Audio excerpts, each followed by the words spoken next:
दोस्तों, ये स्वप्निल लोनकर है। एमपीएससी की पढ़ाई करने वाला एक होनहार नौजवान।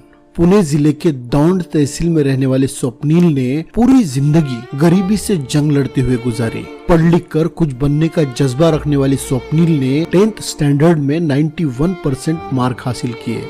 आर्किटेक्चरल इंजीनियरिंग में दाखिला हासिल किया। अपनी इंजीनियरिंग की पढ़ाई भी पूरी की।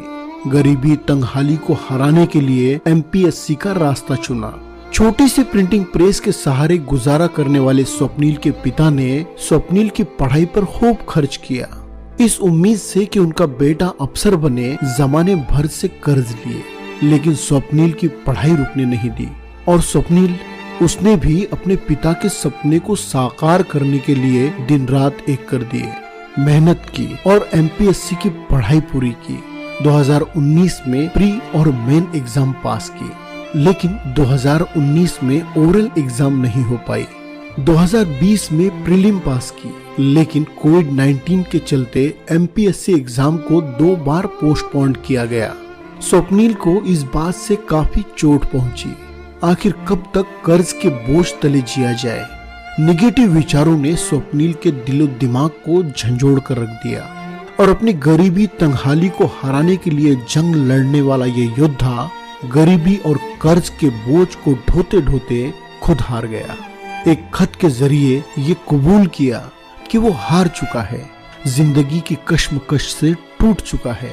गले में फांसी का फंदा डालकर स्वप्निल ने इस दुनिया को अलविदा कह दिया। दोस्तों, स्वप्निल ने एमपीएससी को मायाजाल कहा, इससे दूर रहने की हिदायत भी दी। एमपीएससी एग्जाम देने वाले स्टूडेंट्स अपनी जिंदगी एमपीएससी के नाम लिख देते हैं, मौज मस्ती से दूर रहते हैं, कई चीजों का त्याग करते हैं, बड़े ही सुलझे हुए होते हैं एमपीएससी एस्पिरेंट्स। स्वप्निल भी उन्हीं में से एक था। फिर क्यों वो एमपीएससी को मायाजाल कहने पर मजबूर हुआ? क्यों स्वप्निल अपने गले में फांसी का फंदा डालने पर मजबूर हुआ? स्वप्निल को ये सब कहने करने के लिए हालातों ने मजबूर किया, लेकिन इन हालातों को पैदा किसने किया? कोविड-19 के दौर में जिस देश में इलेक्शन हो सकते हैं, इलेक्शन रैलियां हो सकती है, तो क्या एग्जाम्स नहीं हो सकते? बाकी सभी काम हो रहे हैं, सिर्फ स्कूल्स कॉलेजेस बंद है। पेरेंट्स भी खुश है कि बिना एग्जाम के बच्चे आगे की क्लास में दाखिल हो रहे हैं। इस बात से शायद अनजान है कि इस लॉकडाउन में बच्चों की पढ़ाई का जो नुकसान हो रहा है, उसकी भरपाई कभी भी नहीं की जा सकती। लेकिन इसके खिलाफ हम कुछ नहीं बोलेंगे। हमारे देश में एजुकेशन के लिए आवाज उठाने, बेहतर एजुकेशन के लिए धरना देने की, हड़ताल करने की परंपरा नहीं है।